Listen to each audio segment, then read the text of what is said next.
यहाँ पे हम लोग जो कल हमने पढ़ा था उसके आगे मतलब इंडिपेंडेंट, उम्मीद है आप सब बहुत अच्छे हैं। Now idea is very clear कि यहाँ पे हम लोग जो कल हमने पढ़ा था उसके आगे मतलब इंडिपेंडेंस तक मैं लेकर जाऊंगा आपको बहुत आराम से। कल मैं रश नहीं करना चाहता था तो इसलिए मैंने वहीं तक करवाया और आगे हम वहीं से आगे बढ़ेंगे।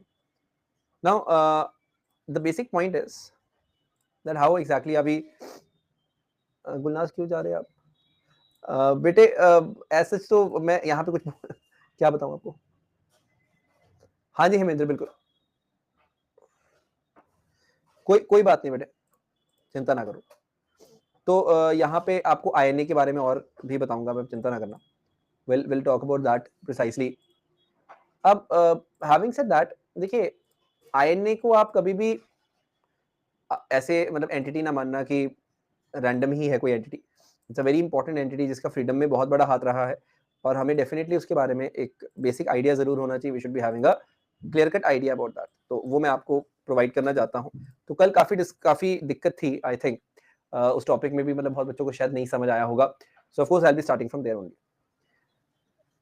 जब मैं आजाद हिंद फौज की बात करता हूँ, आईएनए की बात करता हूँ, तो उसके ऊपर पूरा पॉइंट समझिएगा क्या है। आपको इतना तो डायनेमिक्स पता चल गए हैं, सुन लो पहले, कि वर्ल्ड वॉर 2 चल रही थी 1939 से 1945 के बीच, ये तो आप जानते ही। ये जानना बहुत जरूरी है कि वर्ल्ड वॉर 2 में कौन किसके साथ लड़ रहा था।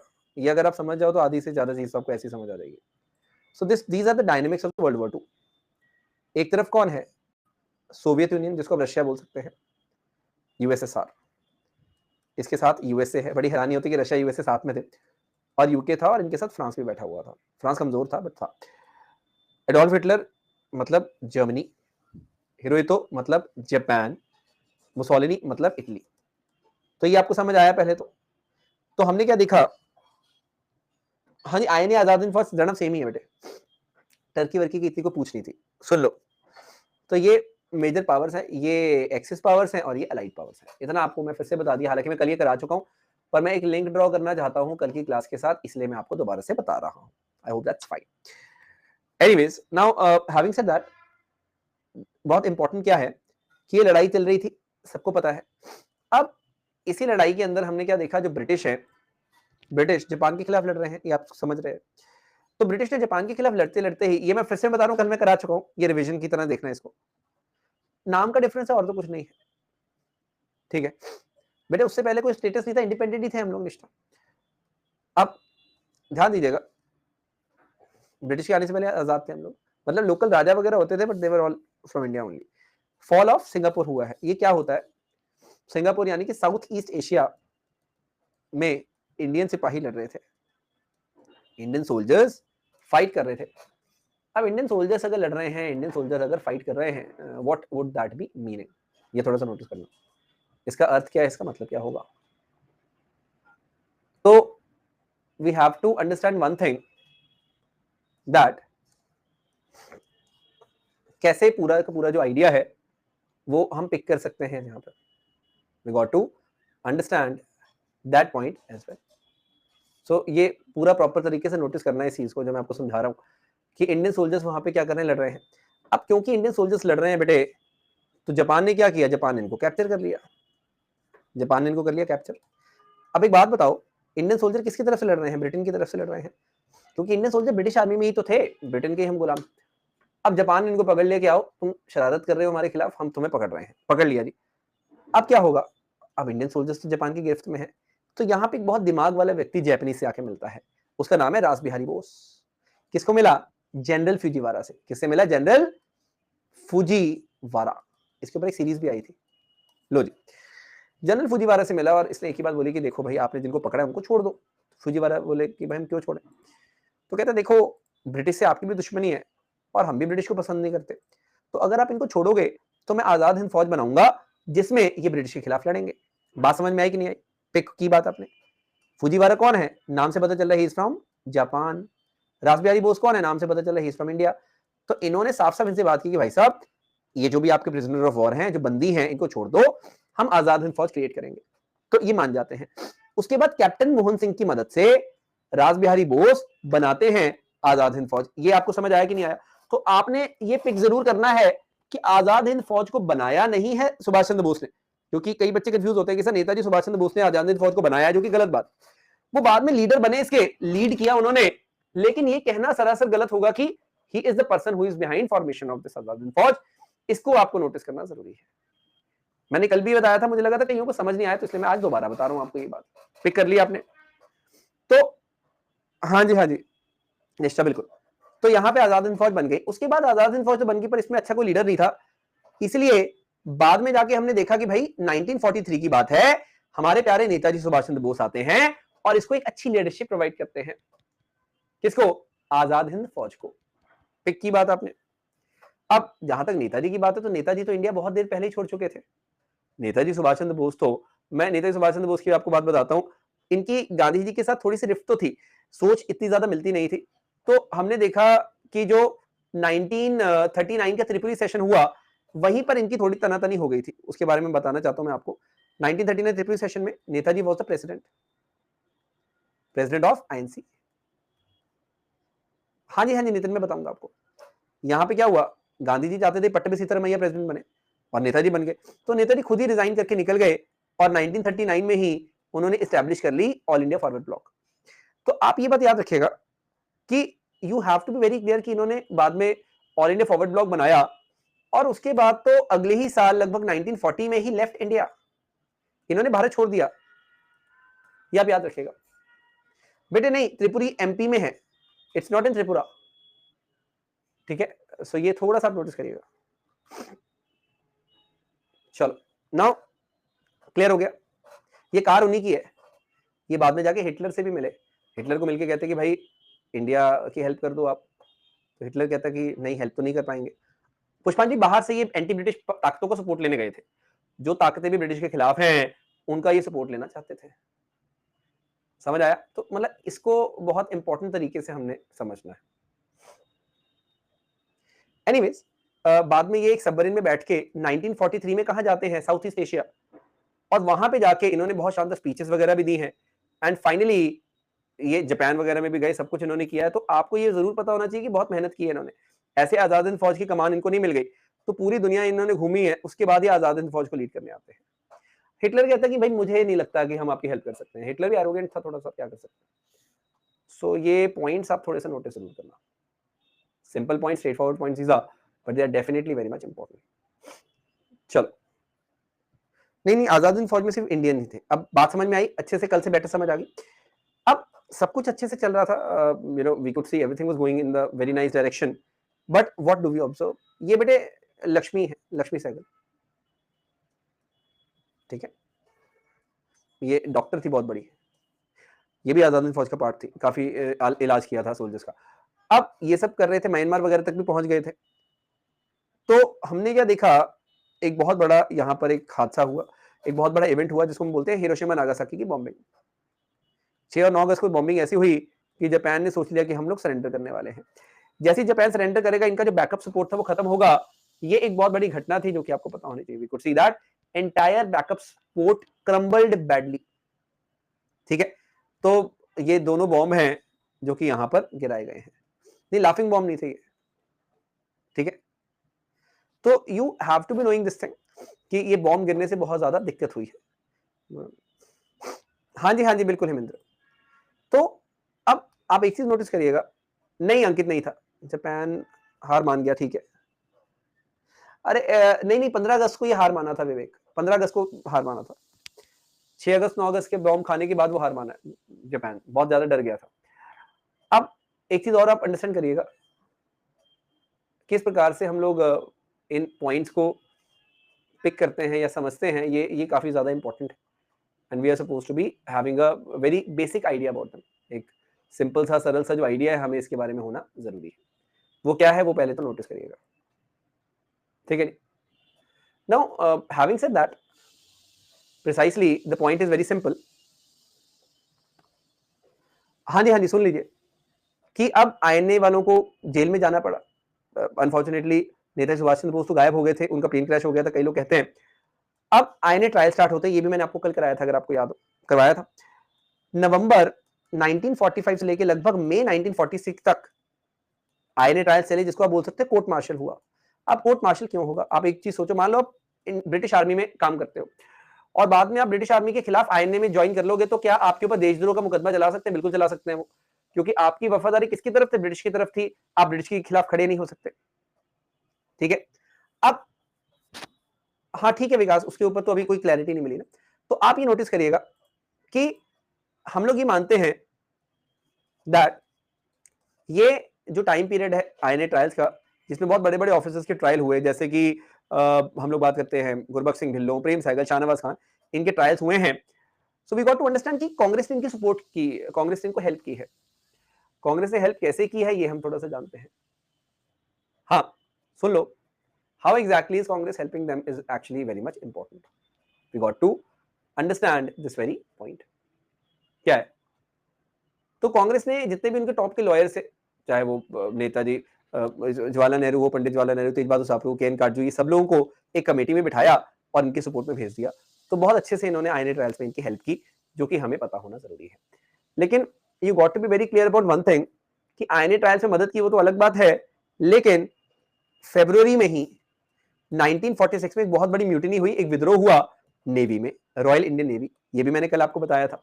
तो मैं कल से कनेक्ट करने के लिए ये सारी चीजें बता रहा हूं ताकि किसी को कोई डाउट ना रहे। तो रॉयल इंडियन नेवी में बहुत बड़ा क्या हुआ? विद्रोह खड़ा हो गया।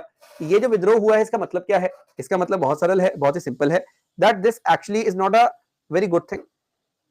ये बहुत ज्यादा जो विद्रोह है ये खराब चीज है, बहुत बुरी चीज है, ये हमें पता होना चाहिए। So we are suppose to be noticing these ideas precisely. Fair enough, simple and straightforward चीज है, कोई मतलब बहुत ज्यादा डिफिकल्ट चीज नहीं है। सो ये थोड़ा सा हमें पॉइंट क्लियर होना जरूरी है। सॉर्टेड, इजी है। अब चाहे बॉम्बे में एचएमआईएस तलवार शिप हो या कराची में एचएमआईएस हिंदुस्तान हो, हर जगह पे दिक्कत हुई। यहां तक कि कलकत्ता के अंदर भी नेवी के जो सेलर्स थे उन्होंने रिवोल्ट कर दी, नेवी में जो सिपाही थे उन्होंने रिवोल्ट कर दी। अब ये जो रिवोल्ट है बड़ी खतरनाक चीज है, तो ये आप थोड़ा सा नोटिस करिएगा। हाँ भाई, इसी के ऊपर हमें थोड़ा सा ध्यान रखना है। चलो बहुत बढ़िया। हाँ हाँ क्लियर हो गया इतना। एचएमआईएस होता है हर मेजेस्टी इंडियन शिप। हर मेजेस्टी मतलब होता है क्वीन, सॉरी क्वीन। तो क्वीन का जो शिप होगा उसको हम लोग बोलते हैं कि हर मेजेस्टी इज इंडियन शिप, ऐसे कुछ बोलते हैं HMIS. Sorry, anyways now Royal Indian Navy कब हो रही है बेटे? फरवरी 1946। ये बहुत बड़ा इवेंट है। इसके बाद ब्रिटिश को पता चल गया था कि अब हमारी बैंड बच चुकी है। Clear? Anyways having said that, ये तो अलग चीज चली रही है। हाँ अब उनको पता चल गया था कि भाई बहुत हो गया, अब हम चलते हैं और बेवकूफ नहीं बना सकते इनको। एक चीज और नोटिस करना, 1945 की ही स्टार्टिंग की बात है, मतलब लगभग जैन फेब की बात है। उस समय हमारा वाइसरॉय होता था लॉर्ड वेवल। इसने वेवल प्लान दिया था और इसने बोला था कि 1945 की समर्स को, मतलब गर्मियों की जब छुट्टियां होंगी, तब हम लोग एक कॉन्फ्रेंस करेंगे जिसको हम लोग बोलेंगे शिमला कॉन्फ्रेंस। क्या बोलेंगे? शिमला कॉन्फ्रेंस। तो ये भी पैरेलली चल रहा है, तो मैं ये भी आपको बताना चाहता हूं। तो शिमला कॉन्फ्रेंस की अगर बात आए तो कब हुई थी, तो यू शुड नो कि 1945 में हुई है। ये बहुत ही इंटरेस्टिंग एक कॉन्फ्रेंस है जो कि शिमला में हुई। नाउ इसका होने की एक वजह ये भी थी कि विंस्टन चर्चिल की टर्म खत्म होने वाली थी और विंस्टन चर्चिल कुछ इंडियंस के साथ बात करनी चाहते थे। तो यहाँ पे राजेंद्र प्रसाद पहुंचे, मौलाना आजाद, जिन्ना, सी राजगोपालचारी, यहाँ तक कि गांधी जी भी आए। तो ये सब बड़े बड़े लीडर्स यहाँ पे पहुंचते हैं। कहाँ पे? जून जुलाई की बात है ये, 1945 की बात है ये। और शिमला कॉन्फ्रेंस को ही हम लोग वेवल प्लान भी बोलते हैं। कई बच्चे यहाँ पे कंफ्यूज होते हैं, बट प्लीज कंफ्यूज मत होना। Wavell plan and Shimla conference is one and the same thing. Sorted. Now you have to be very clear in this aspect कि कैसे हम लोग इस पूरे पॉइंट को देखते हैं। हाँ, we have to be understanding this point precisely. Easy है। सो हैविंग सेड दैट, कैसे हम लोग ये सारे आइडियाज को समझे, ये थोड़ा सा हमारे लिए इंपॉर्टेंट भी है, इसको हमें पिक भी करना जरूरी है। So we got to be understanding this point very very precisely. बेटे शिमला में हुआ था, शिमला कॉन्फ्रेंस तभी है, शिमला में होगा। नेवल में कैसे किया रिवोल्ट? बस कुछ नहीं, शिप के ऊपर झंडा फहरा दिया और क्या करना था, बेसिक सही रिवोल्ट था। अब ये ध्यान देना बेटे, शिमला में कॉन्फ्रेंस होती है, बहुत बड़े लेवल पे कॉन्फ्रेंस होती है। We are suppose to be noticing that. And sir कब तक क्लास है? अरे अभी तो शुरू की है चंदन यार, ऐसे ना बोला, सुन लो पहले। अच्छा we have to be understanding this point कि कैसे पूरा का पूरा जो आइडिया है वो हम पिक करेंगे, कैसे हम इस चीज को समझेंगे. We got to be understanding this point. ठीक है जी. Now the basic idea is that क्या क्या आइडियाज हैं जो हमें पिक करने हैं यहाँ पे कि शिमला कॉन्फ्रेंस में हुआ क्या, ये कई लोग नहीं जान पाते. ठीक है. We got to be understanding this point. तो आप याद रखिएगा कि ये जब भी पूरा एस्पेक्ट हम लोग यहाँ पे समझ रहे हैं, ये पिक करना बहुत जरूरी है, ये जानना भी बहुत ज्यादा जरूरी है. We got to understand. ठीक है. फ्रीडम की बात यहाँ पे एग्जैक्टली तो नहीं थी. मैं आपको बताता हूँ, वेवल ने अपने पहले तो प्रपोजल रखे. वेवल कहता कि वाइसरॉय एग्जीक्यूटिव काउंसिल जो है इसके अंदर इंडियन मेंबर्स ही होंगे सारे के सारे. यहां तक इसने ये भी बात बोली कि number of Muslims member will be equal to upper caste Hindu members. मान लो अगर 6 मुस्लिम है तो 6 हिंदू होंगे, 5 मुस्लिम है तो 5 हिंदू होंगे. यहां तक किसने बात बोली. कुछ अदर्स भी होंगे, जैसे डिप्रेस क्लासेस के भी लोग होंगे, सिख भी होंगे, सब होंगे. लेकिन इसने ये बात बड़ी बात बोली कि Muslim is equal to Hindu. अब इससे कांग्रेस को कोई दिक्कत नहीं थी. कांग्रेस कहती ओके. लेकिन जिन्ना ने पता क्या बोला. जिन्ना कहता ठीक है, लेकिन जो मुस्लिम मेंबर्स होंगे सारे के सारे मुस्लिम लीग से होने चाहिए. कितनी गलत बात है. क्या कांग्रेस में कोई मुस्लिम नहीं था? क्या मौलाना आजाद मुस्लिम नहीं थे? तो वो तो कांग्रेस में थे, तो वो क्यों नहीं हो सकते भाई मेंबर. तो जिन्ना ने शैतानी की, कहता कि भाई सारे के सारे मुस्लिम मेंबर जो है वो कहां से आएंगे, वो सिर्फ और सिर्फ मुस्लिम लीग से आएंगे. यहां पे सारी गड़बड़ हो गई. बात समझ में आई कि नहीं आई, एक बार बता दो. वेवल ने बोला कि भाई वाइसरॉय एग्जीक्यूटिव काउंसिल में जितने हिंदू होंगे उतने मुस्लिम होंगे. जिन्ना कहता कि जितने मुस्लिम आएंगे सारे मेरी पार्टी से होने चाहिए. पार्टीज तो बहुत थी मुसलमानों की, सिंध से भी आ सकते थे कोई यूनाइटेड पार्टी से, और भी दुनिया भर की पार्टियां थी, सिर्फ मुस्लिम लीग थोड़ी थी. तो ये एक बहुत बड़ा वीटो पॉइंट बना यहाँ पे, जिसकी वजह से वेवल फेल हुआ और गांधी जी भी बेचारे नाराज होकर वहां से चले गए. समझ आ गया जिन्होंने क्या किया, पता चला. एनीवेज, अब इसी दुख के साथ विंस्टन चर्चिल की कुर्सी गई, जैसे अभी ये लिज ट्रस गई है. और उसके बाद कुर्सी मिली एक और डायनेमिक व्यक्ति को, जिसका नाम था क्लेमेंट एटली. क्लेमेंट एटली. क्लेमेंट एटली कहता दुनिया हिला दूंगा. क्यों? He is a new prime minister. और क्लेमेंट एटली आता है लेबर पार्टी से. कौन सी पार्टी? Labour party. तो इनके प्रेडिसेसर जो थे चर्चिल साहब, ऐसे मुंह लटकाने वाले, ये थे कंजर्वेटिव. तो अभी के कंजर्वेटिव अलग है. उस समय कंजर्वेटिव जो थे वो इंडिया को ज्यादा पसंद नहीं करते थे और वो इंडिया के इंडिपेंडेंस के खिलाफ थे. अब आगे क्लेमेंट भाई साहब. क्लेमेंट भाई साहब कहते हैं कि कोई बात नहीं, आपको आजादी दे देंगे. तो 1945 से 51 के टाइम पे कौन रहा है प्राइम मिनिस्टर? क्लेमेंट एटली. और इंडियंस इनको बहुत ज्यादा पसंद करते हैं, ये भी आप याद रखिएगा. Indians like him a lot. क्यों लाइक करते हैं? क्योंकि इंडियन इंडिपेंडेंस के बारे में ये लोग सोचा करते थे. ठीक है जी, अच्छी बात है. तो ये बात अब जिंदगी भर याद रहेगी आपको बढ़िया से, कि शिमला वाली कॉन्फ्रेंस के बाद 1 महीने के अंदर अंदर कौन आ गया है? एटली आ गया है. और एटली के आने के बाद ही वो हिरोशिमा नागासाकी भी हुआ था, जो मैं आपको ऑलरेडी पढ़ा चुका हूं.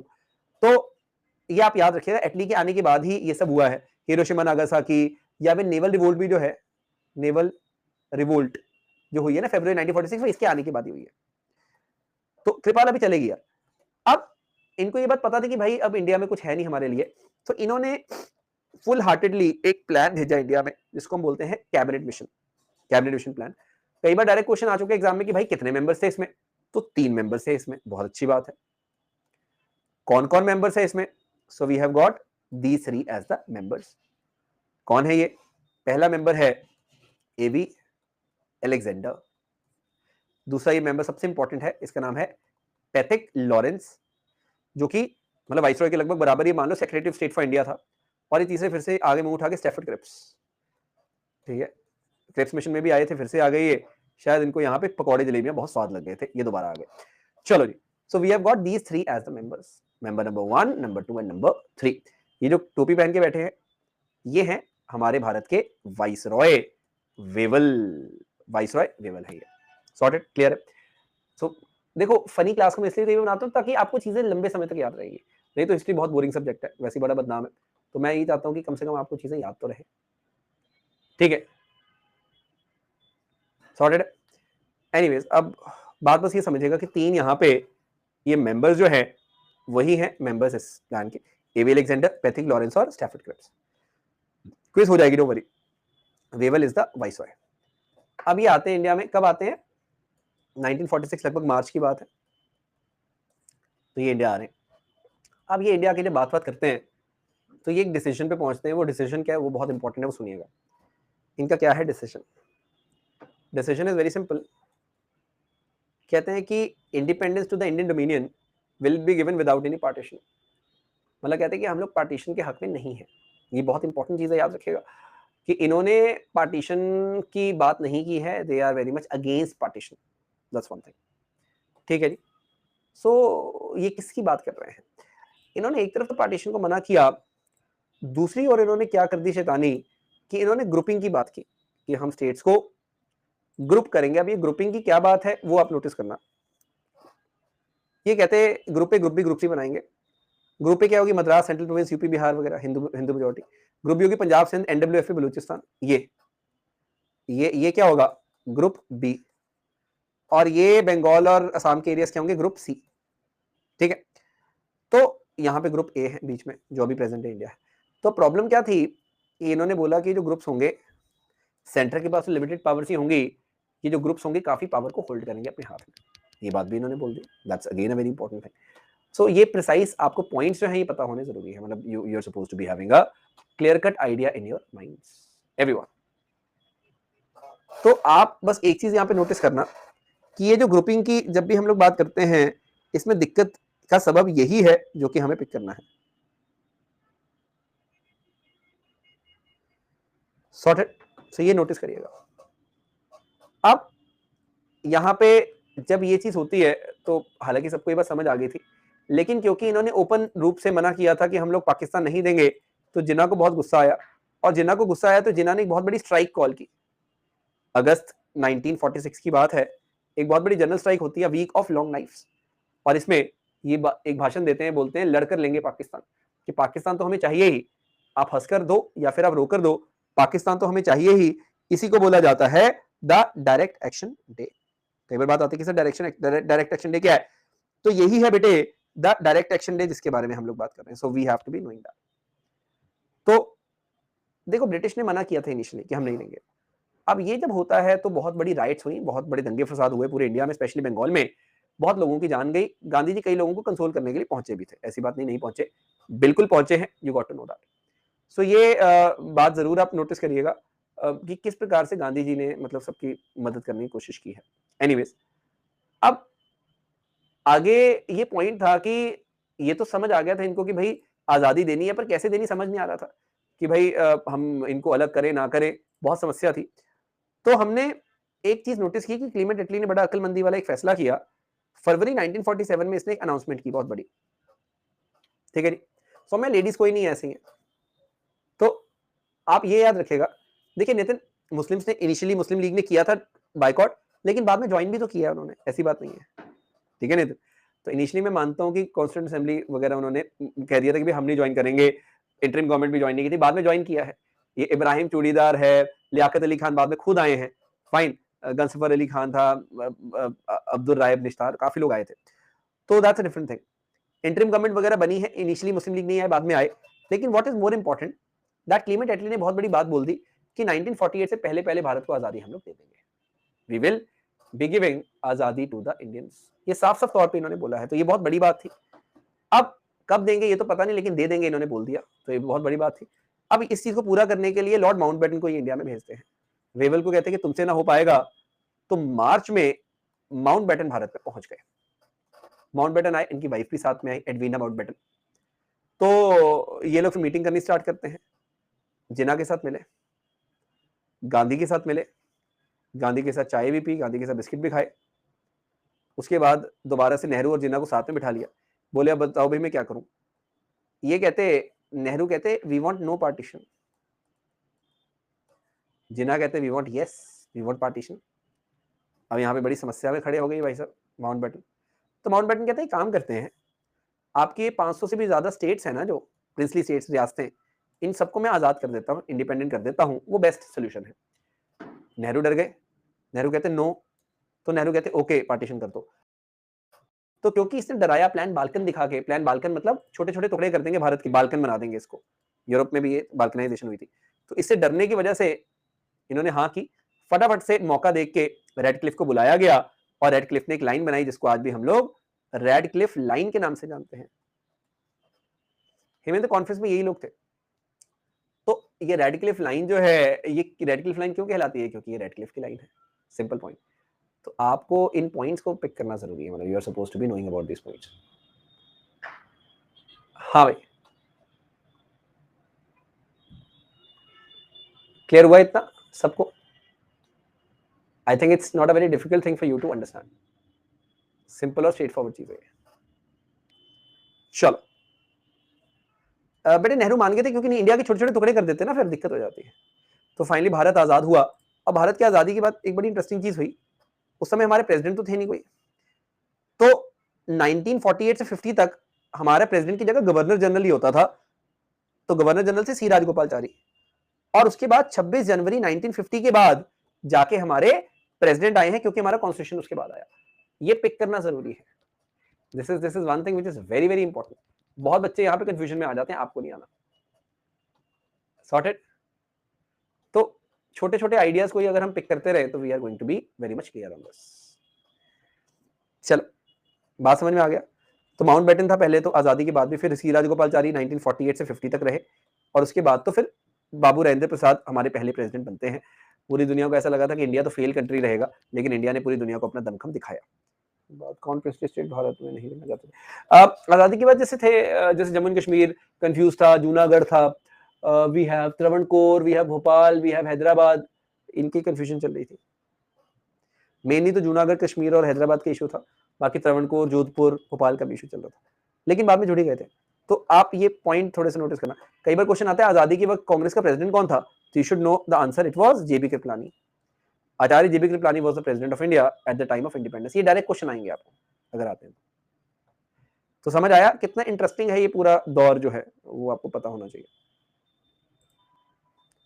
सॉर्टेड। चलो क्विज करें, ठीक है।